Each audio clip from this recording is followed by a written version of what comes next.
sería visión normal. ¿Ok? Me dice, este gen de la ceguera nocturna también se encuentra en el cromosoma 4. O sea, está en el mismo cromosoma. ¿Ok? Si está en el mismo cromosoma, los loci C y B, entonces están ligados. Tanta cosa para decirme que los dos genes están ligados. Y encima, miren, me dice, tienen la distancia entre ellos de 15 unidades. O sea, ya me calcularon la distancia. Entonces, primera diferencia. Si ya me calcularon la distancia, entonces, ¿qué voy a calcular?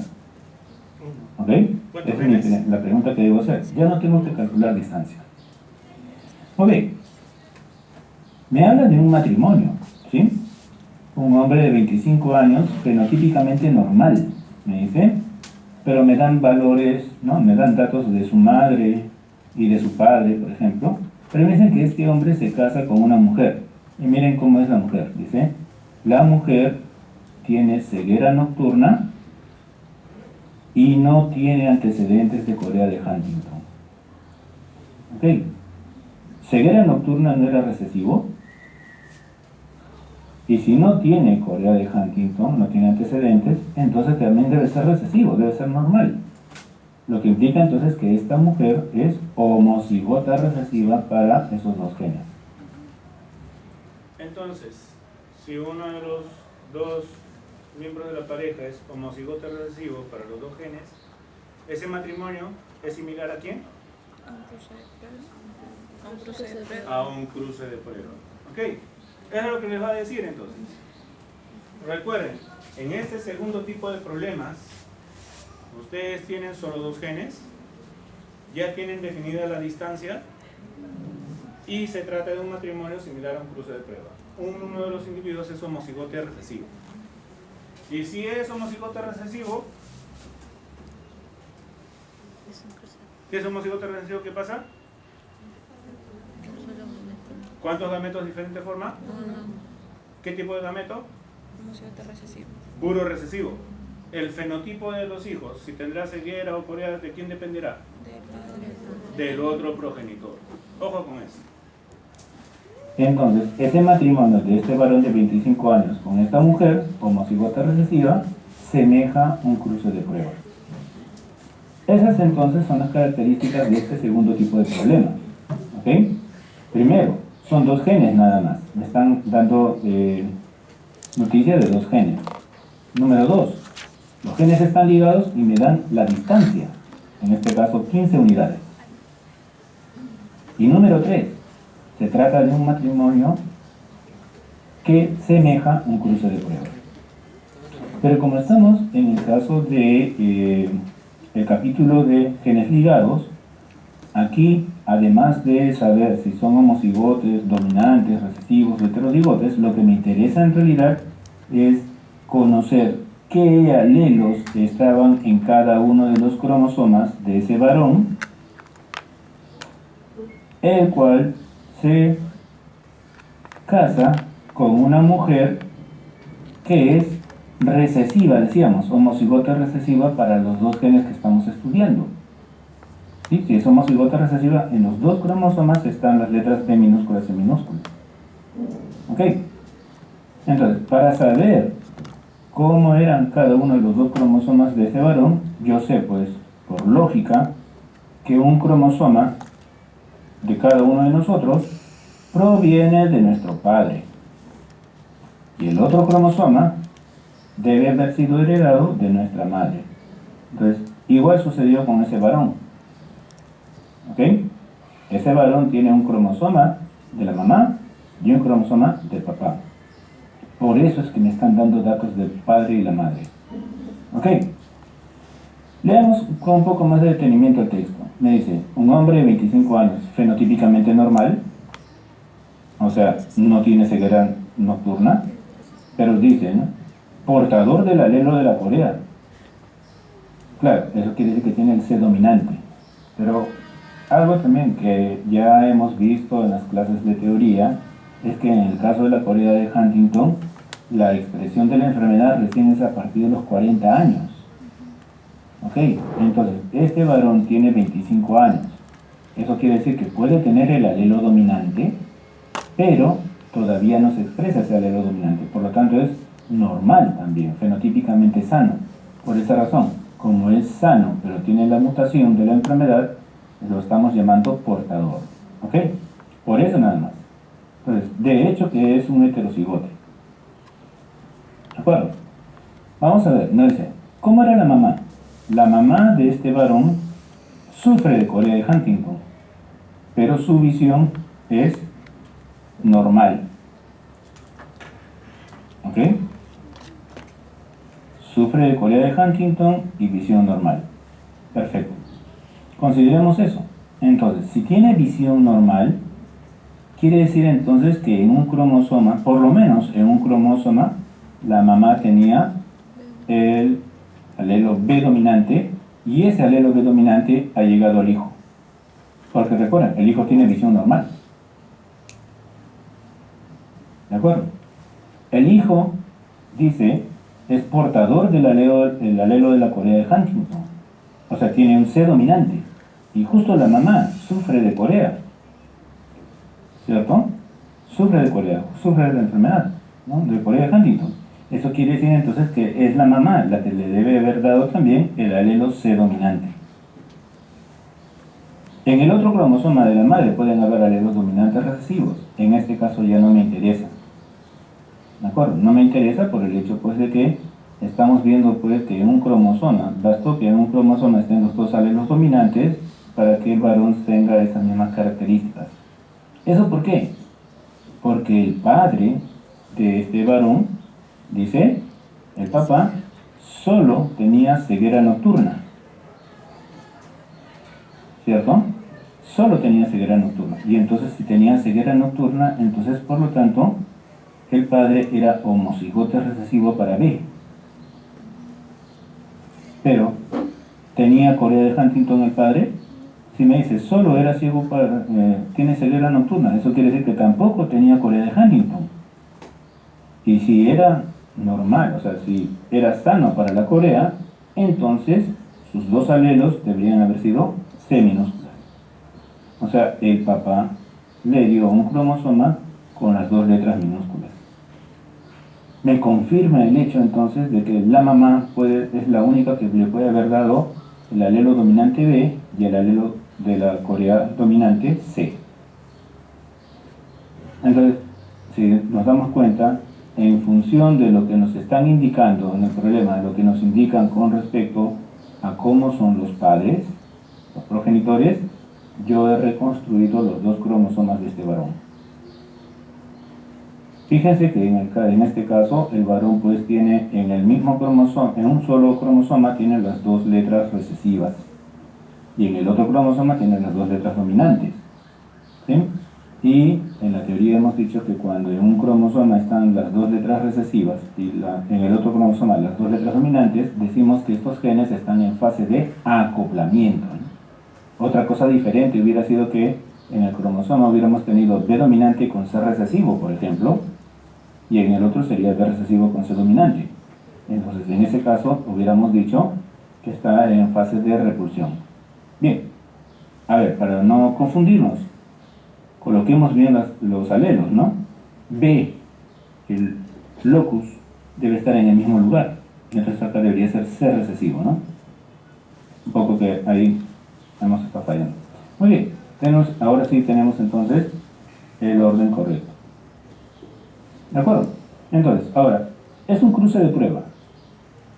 Si es un cruce de prueba, sabemos pues que los homocigotes recesivos solamente pueden producir un solo gameto, llevando consigo los alelos B minúsculas y minúsculas.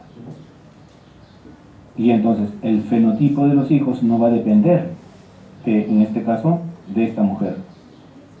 ¿Okay? No va a depender de ella. El fenotipo de los hijos, si van a tener corea o van a tener ceguera, va a depender exclusivamente de qué cromosoma le esté dando este papá, el varón. ¿De acuerdo? ¿Por qué? Porque la mamá le está dando siempre B minúscula, C minúscula. Entonces, tenemos que considerar todos los posibles cromosomas que puedan generarse a través de la meiosis. de este varón. Y tendríamos entonces 4 posibilidades, ¿sí? Por un lado, la meiosis de varón me podría producir un gameto, y en ese gameto podría estar el cromosoma con las 2 letras dominantes B y C. Otro gameto podría tener el cromosoma con las 2 letras recesivas B y C. Otro gameto se podría haber generado con el alelo dominante B y el alelo recesivo C. Y finalmente, otro gameto de ese varón podría tener el alelo B minúscula con el alelo C dominante. ¿Cómo así? Considerando pues si la meiosis tuvo o no tuvo crossing over. Si este varón hubiera hecho una meiosis sin crossing over, el cromosoma intacto está pasando al gameto, llevando los mismos alelos, B dominante y C dominante. Y en el otro caso, B recesivo, C recesivo. O sea, estos gametos de acá son gametos parentales. ¿De acuerdo? Los dos son gametos parentales. Y en el otro lado, en el otro extremo, estos gametos son producto del crossing over que podría existir entre estos genes. B dominante con C recesivo, aquí está. B recesivo con C dominante, aquí está. O sea, estos gametos son gametos recombinantes. Ahora, ¿qué dato numérico tenemos? El único dato numérico que tenemos es la distancia, 15 unidades de mapa. Pero la teoría me dice que la distancia entre dos genes es igual a la frecuencia de recombinación, a la frecuencia, por lo tanto, de gametos recombinantes. Por esa razón, los gametos recombinantes tienen una distancia, mejor dicho, tienen una frecuencia de 15%. Y si hay un 15% de gametos recombinantes, por lo tanto, 100 menos 15. 100 menos 15, 85% de los gametos deben ser parentales. ¿De acuerdo? Simplemente una cuestión de deducción. Si los dos recombinantes valen 15%, por lo tanto, cada uno de los gametos recombinantes debe valer la mitad, 7,5%. Y si los dos parentales valen 85%, cada uno de los gametos parentales de manera individual deben tener una frecuencia de 42,5%. Ahí está el 100% de los gametos producidos por este varón. ¿De acuerdo? Por este varón. Muy bien. Entonces, pregunta. ¿Cuál es la probabilidad de que un hijo reciba los dos caracteres? O sea, que sea ciego, tenga ceguera nocturna y que sufra de corea de Huntington. Recordemos que ceguera nocturna es B minúscula y corea de Huntington es C mayúscula. Entonces, ¿qué gametos del varón tiene B minúscula con C mayúscula? Acá está. Entonces, la probabilidad de que un hijo tenga los dos caracteres patológicos debe ser 7,5%. ¿Ok? ¿Y cuál es la probabilidad de que el hijo solo tenga ceguera nocturna? Para que solo tenga ceguera nocturna, entonces debería tener el B minúscula y debería ser normal para Corea, o sea, C minúscula, C recesivo. Y eso lo tenemos aquí, 42,5%. Como vemos, entonces, a través del valor de la distancia y conociendo cuál sería el orden de los alelos en cada uno de los dos cromosomas de este progenitor, podemos hacer pronósticos de cómo pueden salir los hijos de este matrimonio, cruce de prueba, en función solamente de las frecuencias de gametos parentales y recombinantes del papá. ¿De acuerdo? Muy bien.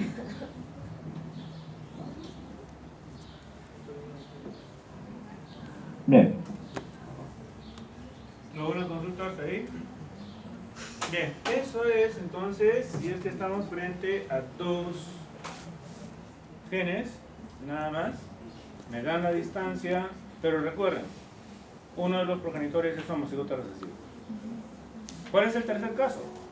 El tercer caso sería dos genes, me dan la distancia, pero ninguno de los progenitores sería homocigote recesivo. Entonces, no estamos frente a un cruce de prueba. Escuchemos eso entonces. Tenemos un nuevo tipo de problema para lo que viene a ser genes ligados. Caso 3. Por ejemplo, en este problema, nosotros tenemos, aquí nos dice, por ejemplo, nos habla de dos loci, o sea, dos genes que están ligados, y me dan una frecuencia de recombinación. Dice, la frecuencia de recombinación entre estos dos genes es igual a 20%. Pero yo recuerdo que la frecuencia de recombinación es igual a decir distancia. O sea, nuevamente, aquí estamos viendo de que en este tipo de problemas vamos a encontrar entonces dos genes y nos están dando ya la distancia entre esos dos genes como dato, 20 unidades. ¿Ok? Entonces, consideremos ese punto. Ahora, lo que nos dice es que, usted empieza un proyecto para crear homocigotes dominantes para ambos loci, iniciando con un cruce, dice, y me dan el cruce. Si observamos muy bien, si hacemos un acercamiento para poder observar muy bien de qué tipo de cruce nos están hablando, estamos viendo pues que son dos líneas puras. ¿Ok? Una línea pura era homocigote dominante A, homocigote recesivo B. Y la otra línea pura era homocigote recesivo A, homocigote dominante B. ¿Ok? Y a partir de esta línea pura me va a salir una F1 de heterocigotes. Esa es la F1. Pero recordemos, estamos frente a lo que viene a ser genes ligados. Y en los genes ligados no solamente me interesan si eran homocigotes o no, sino me interesan cómo estaban los alelos en cada cromosoma. La primera línea pura, entonces, al ser homocigote para estos genes, implicaría que tendría pues un cromosoma con la letra A dominante B recesiva y en el otro cromosoma estarían igual. La otra línea pura también entonces tendría en un cromosoma el alelo A minúscula con el B dominante y en el otro igual. Esas son las dos líneas puras que se cruzaron para generar una F1. ¿De acuerdo? Por lo tanto, la F1. Al ser homocigotes los dos progenitores, la F1 debe haber recibido un cromosoma con los mismos alelos de un progenitor y el otro cromosoma con los mismos alelos del otro progenitor. Ahí están. Esos son los cromosomas que han llegado a la F1. ¿Ok? Ahí están. ¿De acuerdo? Siguen siendo heterocigotes la F1. Y me doy cuenta, por lo tanto, entonces, que en el caso de la F1 estamos viendo pues que los alelos son entonces diferentes. Este es dominante, ¿cierto? Son diferentes en cada cromosoma. A recesivo con B dominante y A dominante con B recesivo. Y eso me hace ver pues que en la F1 los cromosomas tienen sus genes en una fase de repulsión. Porque en la fase de repulsión, en cada cromosoma debemos tener un alelo dominante y uno recesivo del otro gen. Bien, entonces, toda la primera parte, toda esta introducción, está relacionada pues con el hecho de poder encontrar cómo estaban entonces los alelos de estos genes en la F1. Y ya sé, están en repulsión. Muy bien, si están en repulsión, entonces ahora sí, eso me puede permitir explicar de que si yo hago meiosis, entonces esta F1 me va a producir gametos parentales. Los gametos parentales, recordemos, tienen los mismos alelos que estaban en cada cromosoma. O sea, gameto parental, acá tendríamos A dominante con B recesivo, A recesivo con B dominante, parental. P de parental. Pero también la meiosis de este individuo F1 me puede producir gametos recombinantes con el crossing over entre A y B. Por lo tanto, tendríamos A dominante, B dominante y A recesivo, B recesivo. Gametos recombinantes. ¿Cuál era la distancia entre ellos? 20 unidades, ¿no? Porque la frecuencia de recombinación es del 20%. La distancia entre ellos es 20 unidades. Y la distancia, yo sé por teoría, que es igual a la frecuencia de recombinantes. Los dos recombinantes entonces valen 20%, y eso significa que cada recombinante debe valer 10%. 100 menos 20. Los parentales, por lo tanto, deben valer el resto, o sea, 80%, cada parental 40%. Muy bien. Primera pregunta. Identificar cuál de los siguientes gametos producidos en el dihíbrido, o sea, en la F1, serán parentales o serán recombinantes. Acá tenemos A dominante con B recesivo, parental. A dominante con B dominante, recombinante. A recesivo, B recesivo, acá está, recombinante.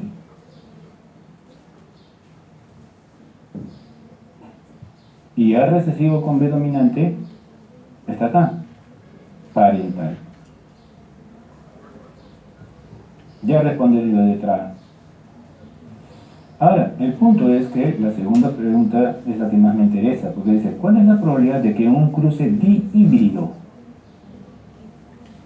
Ojo, no es un cruce de prueba, es un cruce dihíbrido. Y si es un cruce dihíbrido, significa entonces que tengo que cruzar dos individuos de la F1. ¿Sí? Dos individuos que están formando estos 4 tipos de gametos. Entonces, si cada uno de los dos progenitores me forman 4 tipos de gametos, voy a tener que hacer necesariamente mi cuadro de Punnett y colocar todos esos gametos. AB, AB, AB y AB.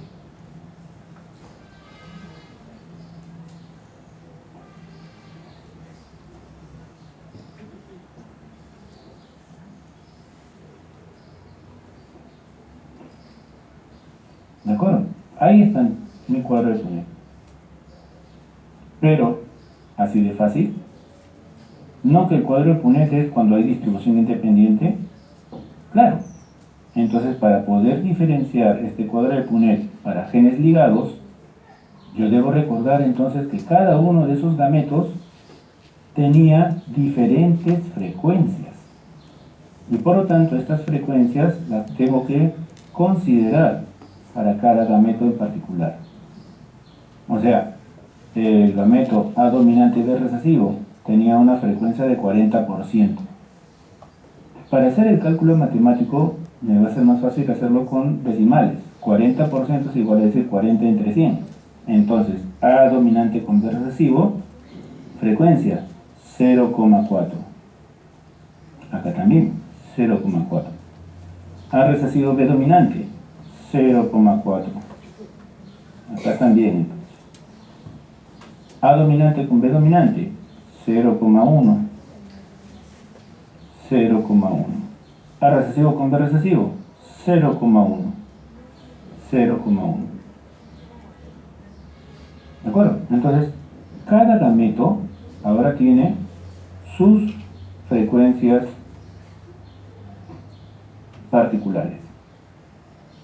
Por lo tanto, cuando ocurra la fecundación, la probabilidad de que nazca un hijo determinado va a depender pues de las dos probabilidades de los gametos.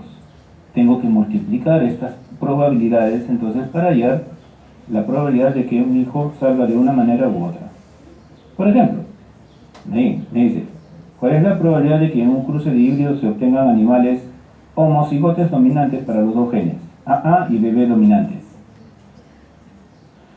En todo el cuadro de Punnett, ¿dónde se formarían individuos A dominantes, B dominantes, aquí. ¿Bien? AB dominante, es el único lugar. Eso quiere decir entonces que voy a multiplicar las frecuencias. 0.1, ¿no? 0.1 por 0.1. Es el único casillero en donde se van a formar homocigotes dominantes. Por lo tanto, entonces yo voy a poner mi listado de resultados. ¿Sí? 0.1 por 0.1 es igual a decir 0,01 por 100, para transformarlo en porcentaje, 1%. ¿Cuál era el siguiente? ¿Cómo saldrían los hijos? Heterocigotes para A, dominantes para B.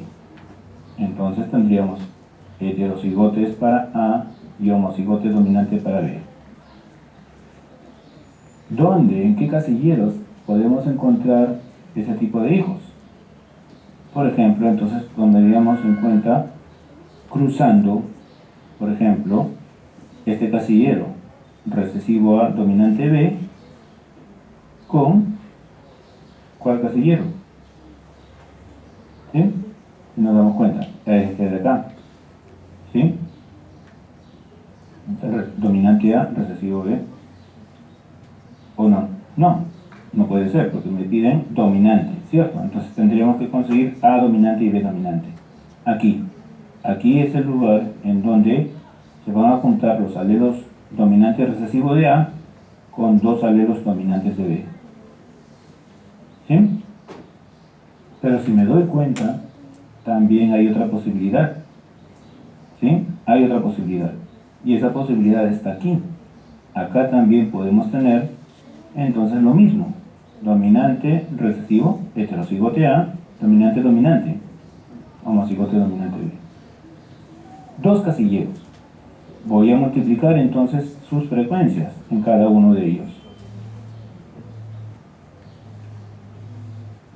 ¿Sí? Esto es igual a decir 0,04. Y acá arriba también sería 0,04.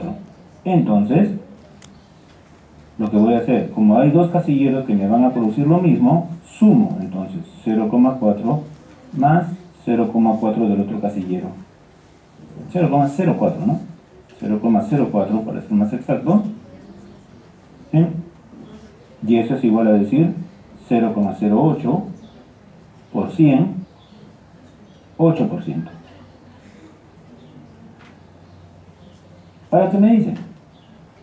¿Cuál es la frecuencia de que salgan homocigotes recesivos para A y B? Vuelvo a mi cuadro a poner y solamente veo que aquí, en este último casillero, se estarían juntando las dos letras minúsculas A y B. Y por lo tanto, entonces ahí tendría que multiplicar de nuevo las frecuencias. 0,01 sale 0,01, ¿no? Entonces, homocigote recesivo A y B es 0,01. Al total, ¿no? Por 100. Y nuevamente tengo 1%. Por último, me piden la frecuencia de hijos que salgan heterocigotes para los dos genes. ¿Ok? Heterocigotes para los dos genes. Entonces, ¿dónde podemos tomar esas combinaciones para que me salgan heterocigotes para dos genes? Por ejemplo, tendríamos este casillero, ¿sí? Porque acá tengo recesivo A y B, dominante A y B, heterocigotes. ¿De acuerdo? 0,1 por 0,1 igual 0,01. Pero también tenemos el otro casillero, dominante A, B, recesivo A y B. Acá también tendríamos lo mismo. ¿Sí? Vamos a ir marcando. Ahí también tendríamos lo mismo. Por lo tanto, entonces también las frecuencias acá se multiplican. 0,1 por 0,1 igual 0,01. Pero también hay otras posibilidades. Fíjense aquí. Recesivo A, dominante B, con dominante A, recesivo B. Acá también se forman entonces heterocigotes. Juntemos 0,4 por 0,4 y eso es 0,16. ¿De acuerdo? Muy bien, pero aquí también tenemos lo mismo. Dominante A, recesivo B, dominante B, lo mismo. Y también tenemos las recurrencias, 0,16. Quiere decir entonces que hay 4 casilleros en donde se forman heterocigotos para los dos genes. Sumamos las frecuencias. 0,01 aquí, más 0,01 del otro lado, más 0,16 y 0,16. Entonces tendremos 0,16 más 0,16. ¿Sí? Y eso por 100. Pues, ¿no? Pero de ahí ya la cuestión sería sumar, esto va a salir 34, ¿no? 0,34%, 44%. ¿Bien? Bien, entonces, consideren que el caso 2 y el caso 3 son para dos genes y ya me han calculado la distancia. Entonces, en realidad, para el caso 2 a lo menos no tengo nada que hacer. El caso 2 simplemente es una deducción que hago, porque como es cruce de prueba, tengo que ver cuáles son los gametos que me produce el heterocigote y las probabilidades de los gametos de ese individuo heterocigote son las probabilidades de cómo van a salir los hijos. Así de concreto. Aquí en el caso 3, la complicación es que no es un cruce de prueba y por lo tanto los dos progenitores forman gametos, más de uno. Y al formar más de un gameto tengo que hacer mi cuadrúpede. Un progenitor puede formar 4 gametos, el otro progenitor podría formar 2 gametos nada más. Igual tengo que hacer mi cuadrúpede. Aunque sería más fácil, ¿no? Porque si solamente son 2 gametos, de hecho que va a ser 50%, 50%. Nada más. ¿Ok? La cuestión es armar. Ahora, la pregunta es, ¿se ha llenado todo el cuadro de Punnett? Solamente en qué casos llenaría yo todo el cuadro de Punnett.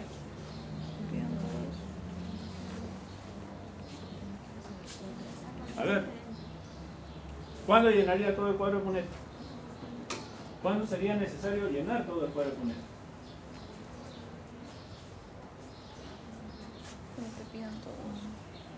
Vamos.